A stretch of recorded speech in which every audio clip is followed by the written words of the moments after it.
This clip is brought to you by SaveWithConrad.com.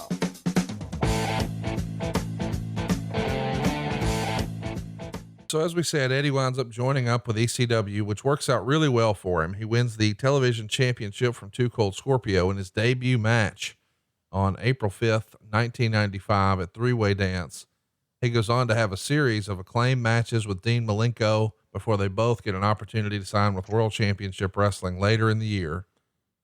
He winds up losing the TV title to Malenko on July 21st that year, but gets it back just a week later on the 28th.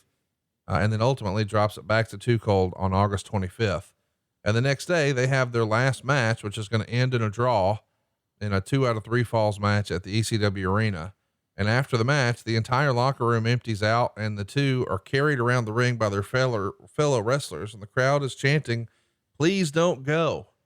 This series of matches here with Eddie Guerrero and Dean Malenko became legendary for not just the performers, but ECW. And I've always been curious, knowing the working relationship you're going to have just a few years after this with Paul Heyman and ECW, why wasn't the WWF interested in Dean Malenko and Eddie Guerrero? Was it WCW solely pursuing the cruiserweight division? And without that, because that was not a priority in the WWF, they just weren't really checking all the boxes. I think more than anything, it was their size. Yeah. It's just, they were not the biggest guys in the world. So, who do you help change Vince's thinking on that? And I know we hate to talk in generalities, but we've often heard that the old Vince McMahon test from way back when was, do they turn heads in an airport? Do they stand out? And a lot of that is based on size. And we had these big hulking monsters through the 80s when Hulk Hogan was looking for a monster factory of opponents.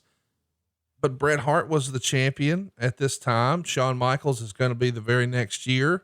And they're not the biggest guys. They're not small men. I'm not suggesting that, but they're not 6'5" bodybuilders.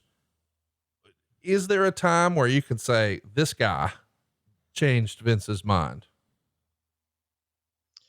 I think Shawn and Bret are probably the two that were able to break through those barriers, imaginary barriers as they were, that they were able to kind of work through it and get noticed. Hey, it's Conrad Thompson. Thanks for checking out the podcast here on YouTube. Be sure to hit the subscribe button and the notifications bell so you get a notice anytime we upload some new content. And go save yourself some money right now. If you're in a 30-year loan or you have credit card debt, it's not a matter of if I can save you money. It's a matter of how much. Find out right now for free at SaveWithConrad.com.